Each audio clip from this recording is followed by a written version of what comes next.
Istilah gaul para politisi mayoritas lahir dari Prabowo Subianto. Mulai dari gemoy, sorry ye, hingga Mas Anies, Mas Anies.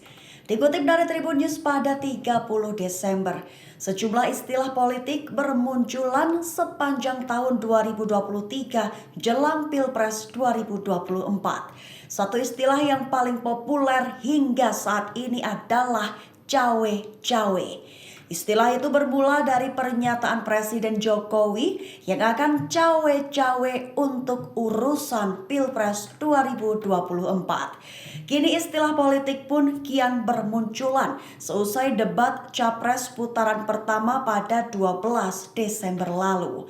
Pertama adalah kata Samsul. Muncul pertama kali ketika cawapres nomor urut 2 Gibran Raka Buming Raka berkicau di media sosial.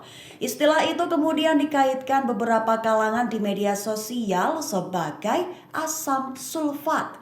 Namun Komandan TKN Pemilih Muda Prabowo Gibran Arif Rashid menegaskan Samsul bukan asam sulfat melainkan semakin sulit disusul.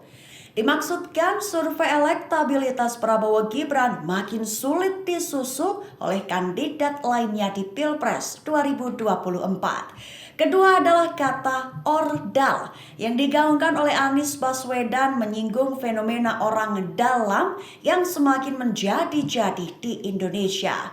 Ia menyebut di setiap aspek ini kini butuh ordal agar seseorang bisa diterima bekerja. Kemudian diksi sorry ye diutarakan oleh Prabowo Subianto saat menjawab pertanyaan Anies. Ada lagi istilah lain yang dilontarkan Prabowo saat menjawab pertanyaan Anies seperti kita bukan anak kecil. Hingga satu lagi yang masih terngiang seperti Mas Anies, Mas Anies. Kalimat itu dilontarkan Prabowo saat menanggapi pernyataan Anies mengenai demokrasi di Indonesia. Prabowo kala itu menilai pandangan Anies terlalu berlebihan. Terakhir, bahasa gaul gemoy sudah lama dipakai para anak muda terutama Gen Z. Gemoy sendiri berasal dari kata plesetan yang berasal dari kata gemas. Istilah ini biasanya dipakai anak muda di media sosial TikTok saat melihat suatu objek yang menggemaskan. Namun istilah ini muncul jelang Pilpres 2024 dan melekat pada diri Capres Prabowo Subianto.